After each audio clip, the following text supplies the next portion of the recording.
dancing Israelis than I am about the Israelis who were arrested on 9/11. Okay. But just so I can say the claim, because I don't know, I've never even spoken about this. The dancing Israelis is a 9/11 related conspiracy trope based on the arrest of 5 Israeli men in New Jersey on September 11, 2001. And this is according to Perplexity.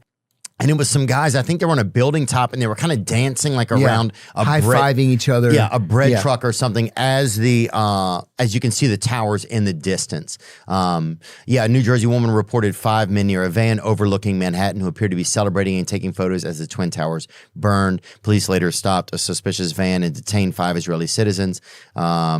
They had items like box cutters and multiple passports, which conspiracy theorists later fixated on, but box cutters are normal tools for a moving delivery job.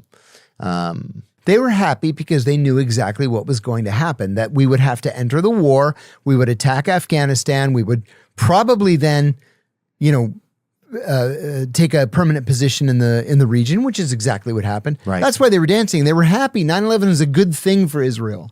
Yeah. It got us militarily engaged over the long term. But you don't think that they were involved in the setting up of it? I don't. Yeah. No. There's never been any evidence to suggest that they were involved in any way. I have no idea. No. But there was another thing too, and this is a bigger issue. It's that the Israelis spy on the United States. They've always spied on the United States. Do we spy on them also? No. And that's written in stone at the CIA. We do not spy on Israel, but they openly spy on us. They're all over the country stealing defense secrets. Do we spy on other countries? Yeah, we spy on almost every. Why can't we spy on them? It's a political decision that's been made.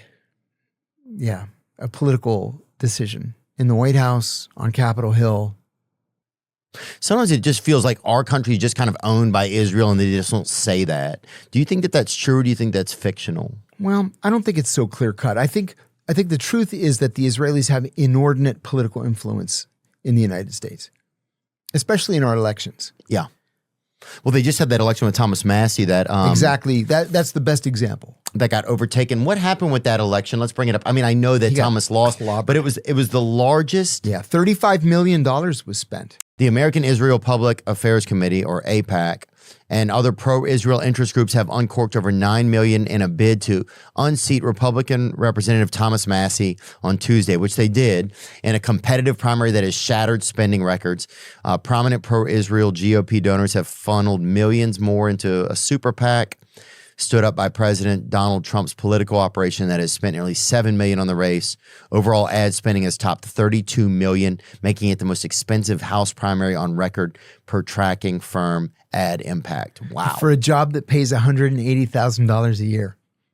So what are the long-term benefits of them getting this position, or was it just about getting Massie out? It was getting Massie. The thing about AIPAC is if you are not 100% pro-Israel, they will primary you. They'll primary you with somebody who is 100% pro-Israel. And sometimes, the perfect is the enemy of the good. Where what does that mean? Where you've got, for example, there was an incumbent Democrat in New Jersey who voted pro-Israel 90% of the time. They ran a primary opponent against him, who was 100% pro-Israel, and he lost. But so did she.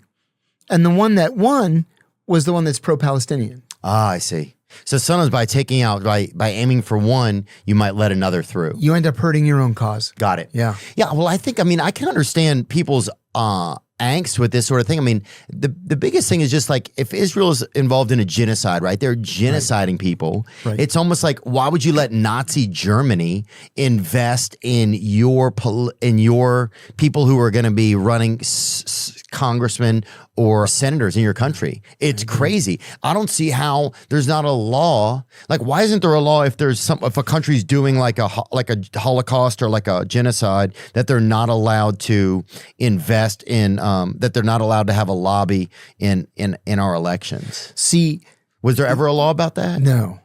And they would lose their shit over the use of the word genocide. You used it. I use it. It's a genocide. We've been using it on here for years. Oh yeah, it meets all the international legal requirements of a genocide. Yeah, well, I think the UN has voted that it is. Yeah. I don't know if the vote passed because I think there was maybe some groups that wouldn't agree to it. Well, it didn't pass the Security Council, but it passed by 90-something% in the General Assembly. Yeah, but I don't understand why that seems fair. And also, I'm amazed that I don't understand why people that made like movies and wrote books about the Holocaust, why they don't speak up and say, hey, yeah, this is the same thing that I wrote about. You know what I'm saying? You can show picture to picture that makes it exactly killing is wrong. It's wrong no matter who's doing the killing or who's being killed. It's just wrong. But I don't see why some of those people don't speak up. You know? Well, there is an increasingly large number of Jewish Americans who are speaking out. There's a big group called Jewish Voices for Peace. The Orthodox Jewish community in New York has been very vocal. Just this week, there was a protest going on, wasn't annual Israel Day parade, and a lot of the Orthodox Jews from Brooklyn showed up with Palestinian and Iranian flags, and it caused violence. Yeah. Yeah, I guess I just don't understand why.